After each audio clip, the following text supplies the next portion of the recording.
Hi, folks. I am Kate Hertwick. I'm an assistant professor of biology at the University of Texas at Tyler. I'm pretty excited to be here today as a part of the first software carpentry and data carpentry instructor retreat.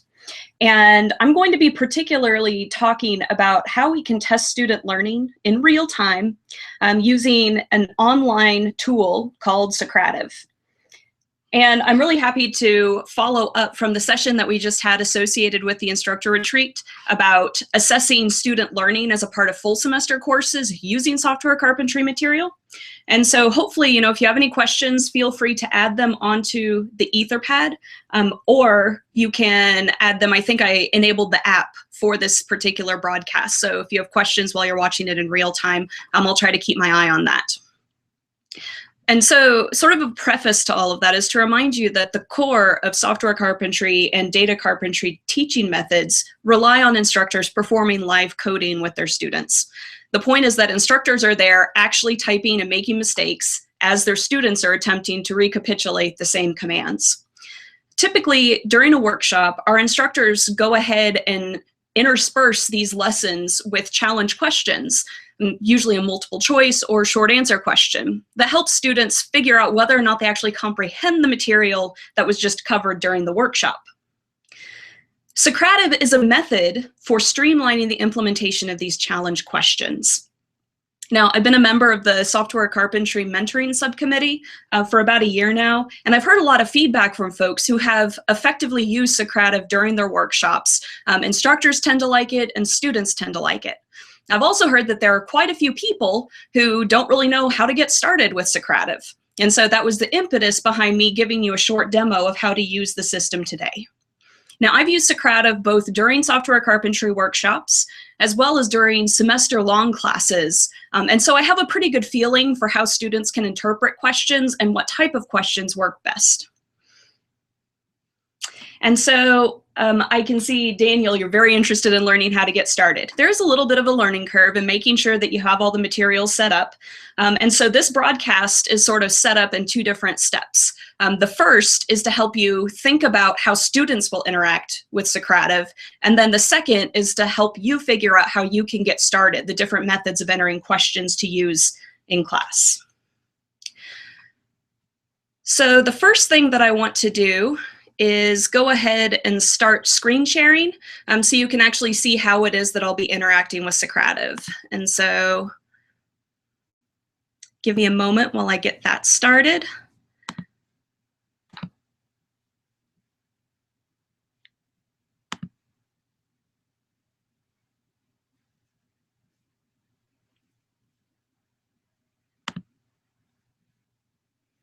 And can you see my screen share now? Anybody on the Etherpad, if you could let me know if that's working all right.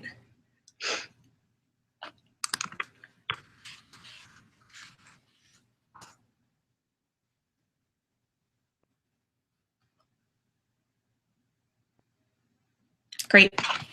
And so now you should be seeing the Socrative main page, and you are more than welcome to go ahead and follow along with me. The first thing that I want to show you is how students interact with this website. Now, Socrative is a particularly interesting method for using in software carpentry workshops because of the flexibility associated with it.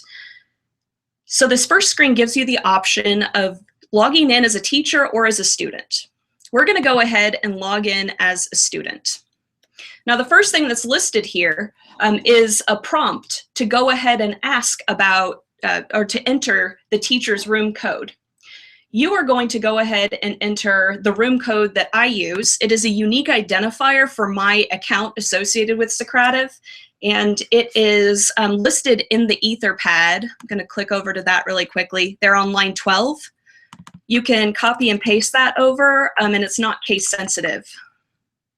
So if you enter that particular code and then click Join Room, you should see a screen that pops up that includes one of the first questions from our software carpentry shell lesson. Now, the way that students interact with this, they can read the question, they can blow up this little diagram there if they want to see it better, and you'll see that this sort of interface with diagrams is not really the best, but it's usually manageable enough that students can get the gist of it.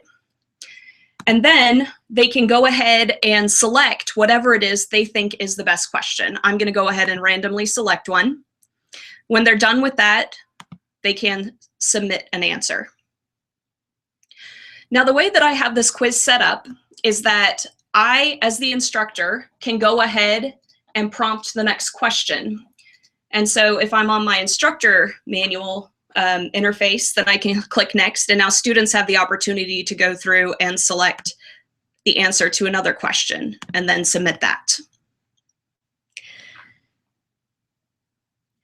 So you see that the way that I have these questions generally formatted is with any sort of file name or commands, any type of code listed in bold. Now, again, this is a little suboptimal in terms of formatting, but works the best for me in the constraints of the Socrative system.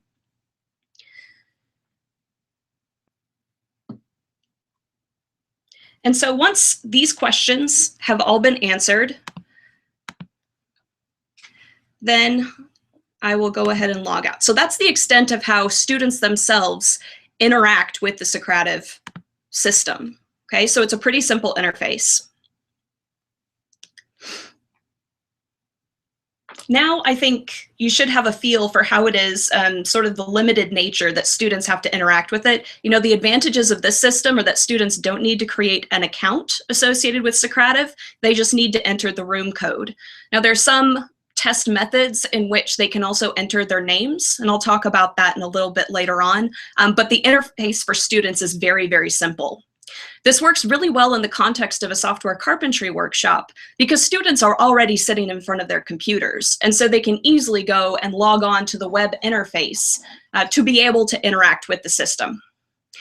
One of the other nice things, though, is that if you want to use it in a slightly more formal method, you do have the option of having students enter their names. But again, that's a consideration I'll talk about in a bit.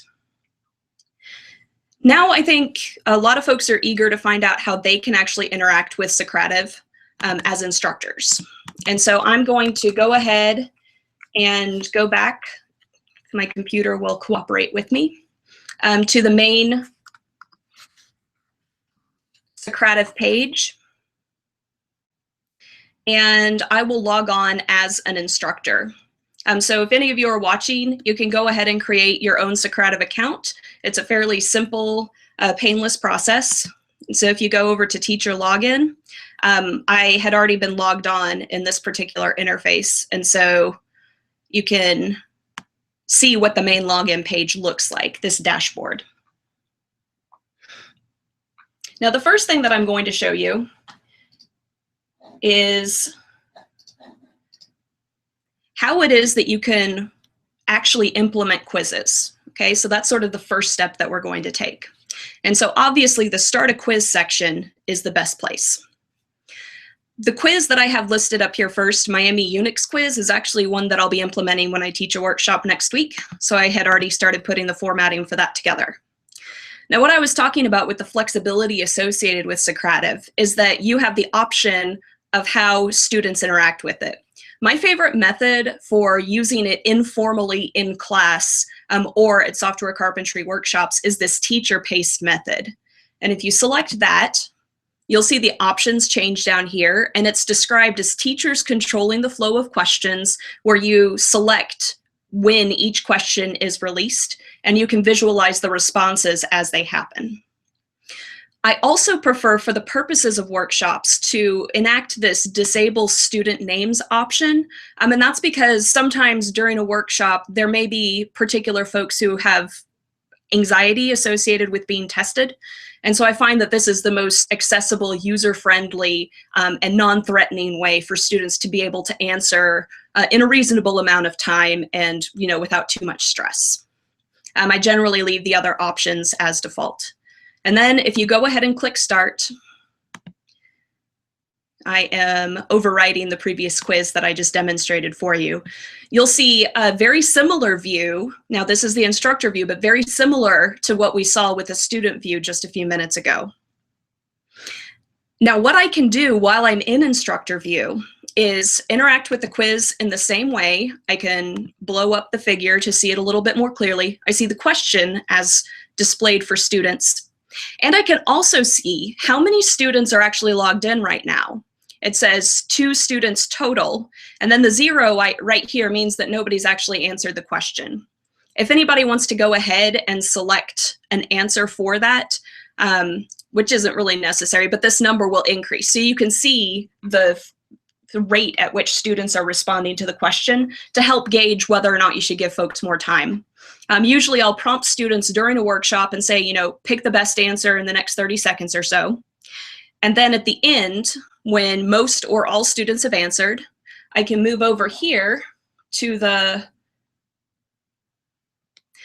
I am going to blow up my page just a little bit if I can. It looks like, okay, so maybe that can help a little bit more.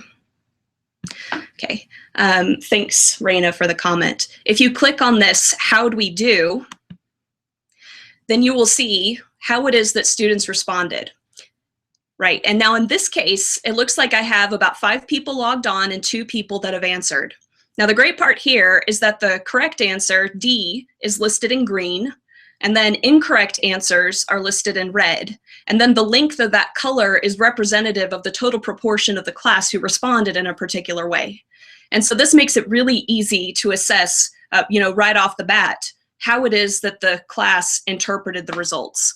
Now, this is actually really useful in the context of coding because some students will feel like that they are failing miserably if they get a question wrong. And in my experience, it's not uncommon for 75% of the class to pick an incorrect question or an incorrect answer to the question. But it really helps for them to see that there are, in fact, other people who have answered incorrectly. And so in this case, I want them to be able to see that. There's also an option down here where you can enter sort of a text-based explanation about why it is that a particular answer is correct. And so you can go ahead and enter that. I generally choose not to use that because I am verbally interacting with the class. So then the next option works the same way as with the student. And so now the next question, after I hit next, is presented. And then in the student view, students will see that question presented to them as well.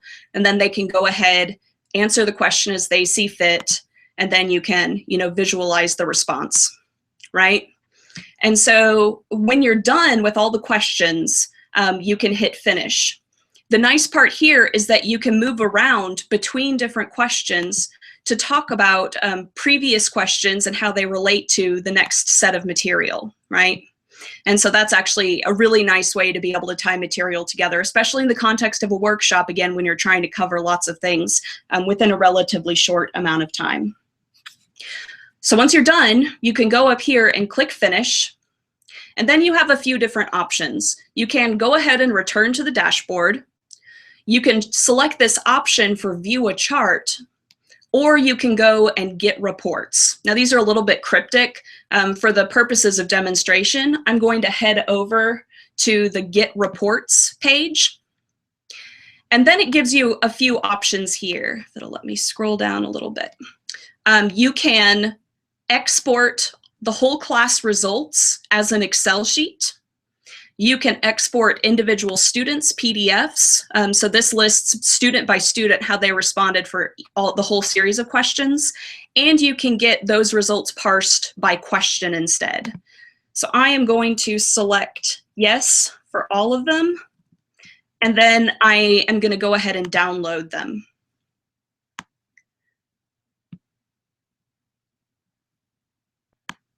Trying to see where it is my download went.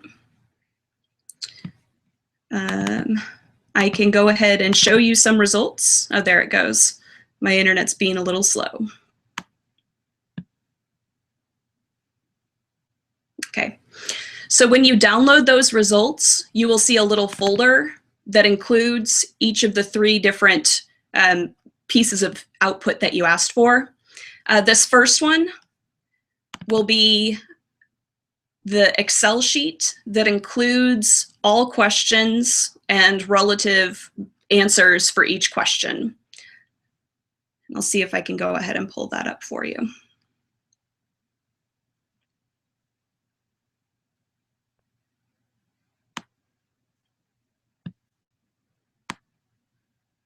And so here it gives you, again, you don't see student names. Sorry, you don't see student names because I disabled them for this, but then you see the number correct and the number incorrect, I believe it is, or the number who did not answer. I'd have to, having trouble visualizing this right now. But then you also get answers listed, again, color-coded with incorrect and correct answers. And then at the bottom, you can get an output of the number of correct answers associated with each one. So just some really nice ways of being able to extract all of those data.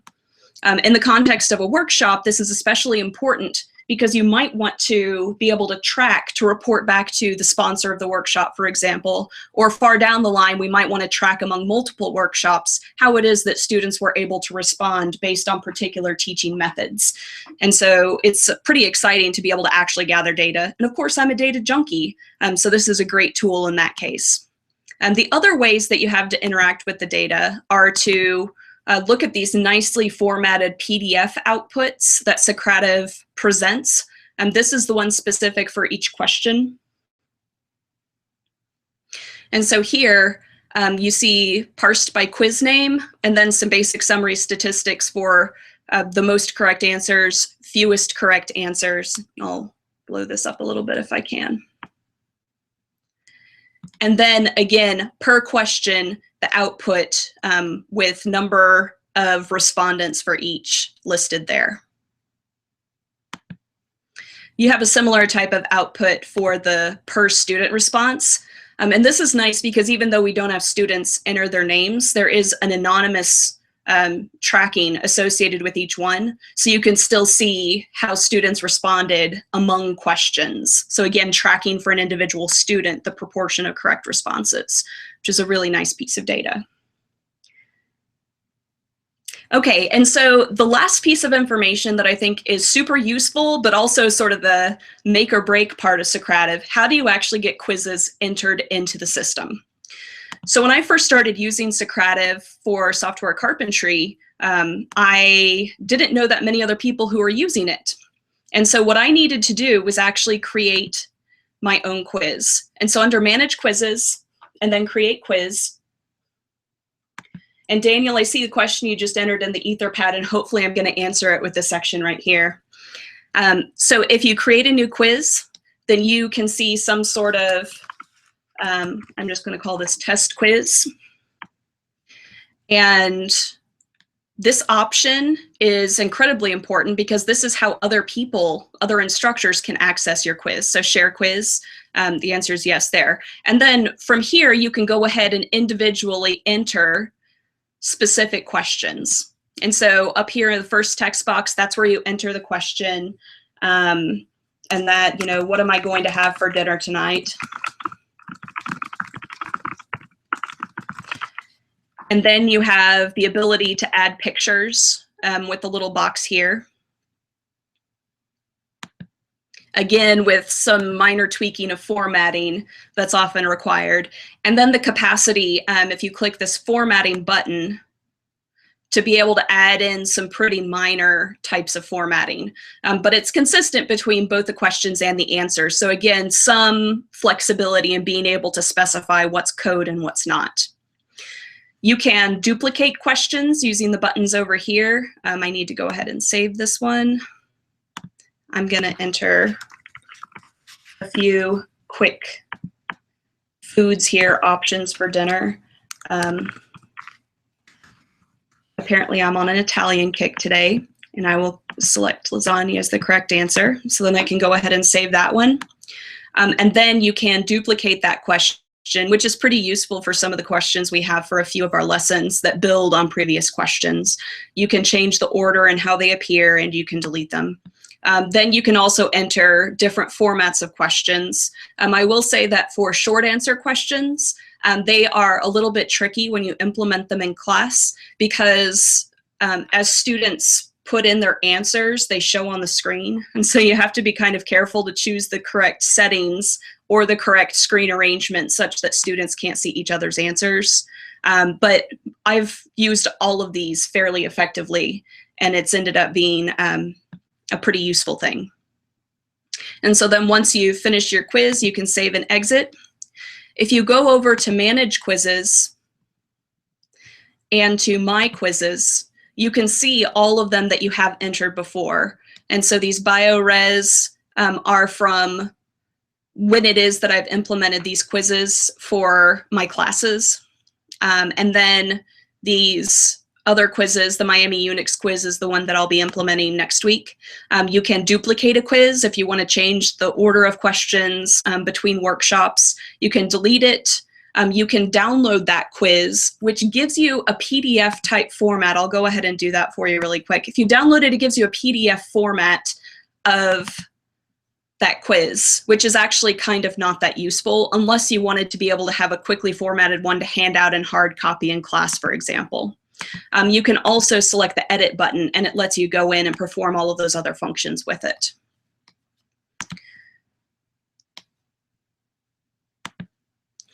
And then the question about importing quizzes, under this import quiz option, this is super cool. And I've put a link into the Etherpad, sorry, getting the Etherpad over here, for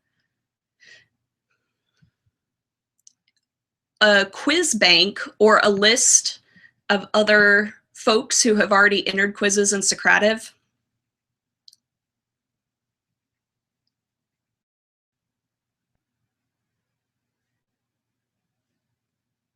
As we wait for this page to load, but it's really worth it, I promise. This is a fantastic page that I think Tiffany Timbers created and started to populate for us because she's also been using Socrative fairly regularly. And there are split up according to the different types of lessons, various quizzes that have been shared by other folks. And so I'm going to go down here to Novice Unix Shell. This little code, the SOC followed by the number, that's the unique identifier for a particular quiz. And then if you go back to Socrative and enter that number and then import quiz, it says, okay, you successfully imported it. It went into your quiz bank already. So if you go to My Quizzes, then copy of shell quiz, that's Tiffany's quiz that I just copied over into my own account. And then the great thing is I can go in and edit this if I want to change some of the questions or add additional answers or something like that, then I have complete flexibility to be able to do that. And so there is one other small thing that I think I can answer some questions for. It is in the import quiz option. This import a Socrative quiz from an Excel file sounds like it could be a really cool thing, but it's actually not that easy. You have a template that you can enter questions in and then upload it, and then you can interact with it the same way that you would other questions. The problem is that it does not retain any formatting, and so you have to go back in and manually change bolding or other ways of indicating code, and there doesn't seem to be a way to include pictures associated with it. And so, you know, to make a long story short, this importing a quiz from another teacher is actually a much more effective way of making a quiz for a workshop happen, especially since, you know, in this list, it looks like we have a pretty decent selection of these tools that are already available for other folks to use. So I'm going to quickly check and see if there are other questions. Are the exported quizzes editable in a text editor? I have not found a way, and I've talked with Tiffany, we haven't found ways to be able to export quizzes in a way that you can actually edit them. The best way seems to be interacting with it directly in Socrative and doing editing that way. And then Amanda's question, how do you make a quiz active? Does each have its own room code? So each instructor has its own room code, and you can only have one quiz operating from an account at a given time. And so that means that if you are at a workshop where there are, you know, 2 rooms operating synchronously, then each instructor would have to have their own instructor account. And you can, again, as I just showed you, copy the quiz over and use the same quiz. But then the room code stays consistent for the instructor, and the quiz that they have chosen for that particular time ends up being the one that's presented to students associated with that room code.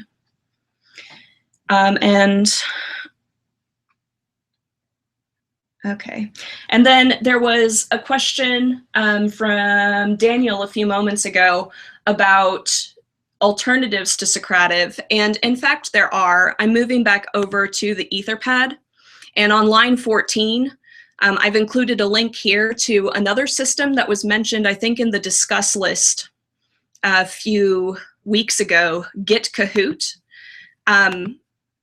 And this is one that I think has a little bit more flexibility in terms of how it is you set up challenges. And so, for example, Socrative is somewhat suboptimal if you're asking students to be able to write a short script, because then the rightness of the answer becomes much more difficult to assess in sort of the short term. And I haven't played around with Kahoot that much at all, but from what I've heard, there's been some feedback from at least one person who's used it for similar types of activities, and it's worked out pretty well. So that might be something to explore in the context of, you know, further workshops. If anyone has any additional questions, I would be happy to go ahead and answer them. In lieu of that, I can also just give a short wrap up about what Socrative can do for you. And so it takes a little bit of time to get used to the system and to get all the pieces working independently. But I think the way that software and data carpentry workshops are set up with the Etherpad to share the instructor code, for example, it ends up being a really tractable and friendly way for students to be able to test their own knowledge. And there are plenty of resources in the community to make this happen. And there is a possibility of actually recording student learning at the end of a workshop. This could also be extended to use for grading in a semester-long class, for example. I'm really excited about possibly, and I see some notes in the chat, about getting consistent quizzes together for sort of the canonical materials we use, and being able to track them across multiple workshops, things that all of us could share sort of as a community. And I think it would go a long way towards helping us figure out whether or not, you know, on a fine scale, whether the questions we're using are actually useful, and on a larger scale, whether or not the things we're using are, you know, whether or not the lessons we're teaching are effective.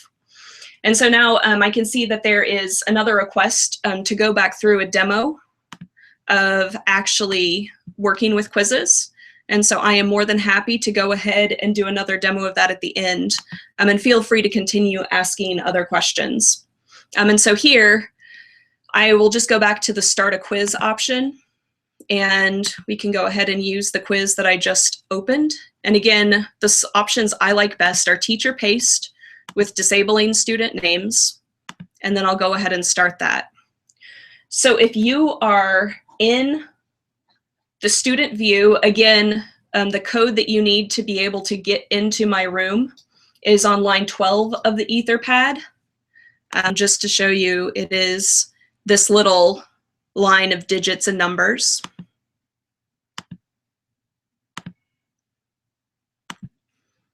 And so if you're logged on, you should be able to see the same sort of interface as I have here. And it looks like I have 6 people logged on, 1 person's answered.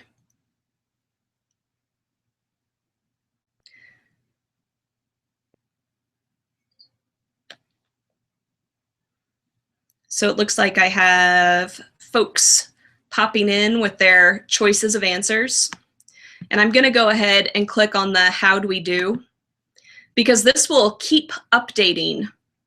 And I like having people answer with incorrect answers, so you can kind of see the effects of having, you know, different folks answering different things.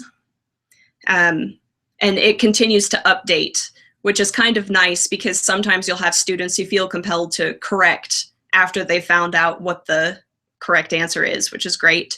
And honestly, I'm not sure how that actually ends up getting tracked in the final output if you export the results. I think it's the final answer that a student enters. Then I'm going to go ahead and click over to next. And you should also see the next question prompted at you.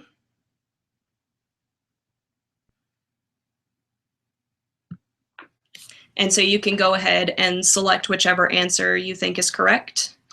And it looks like Tiffany had a much better job formatting these figures, getting them to work with Socrative, which is great. And so again, I can kind of track here and see there are 14 students logged on and only 4 of you have responded. Go ahead and pick your best answer in the next 30 seconds or so. Then we'll see how we did as a class. And then how'd we do? You can see some of the answers relative for each.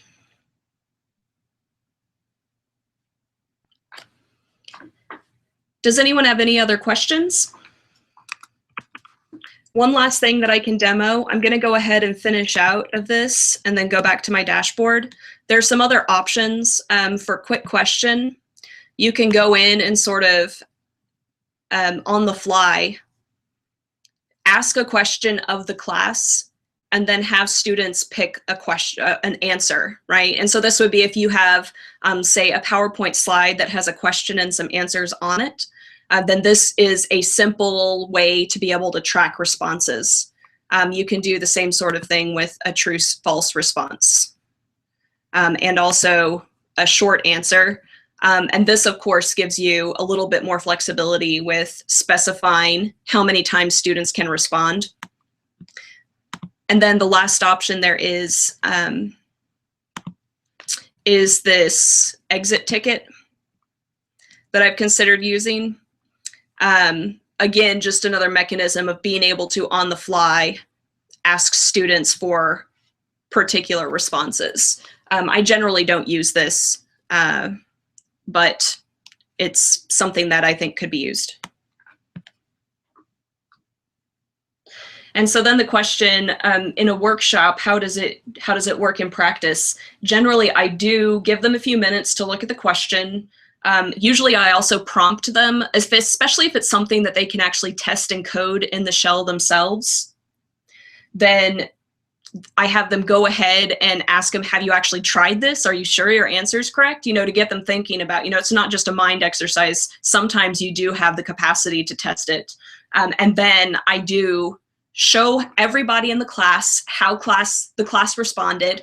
Like I said, usually at least 50% of the class will answer incorrectly. And so then I sort of appease their anxiety, alleviate the anxiety by saying, there are a few cases in which there are common misconceptions. And then for the diagrams, I often draw them back up on the chalkboard or whiteboard and then draw arrows to indicate, where a particular path is taking them within those folders.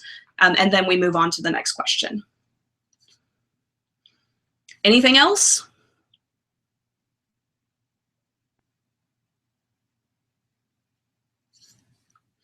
All right, so we're right at about 35 minutes for this demo.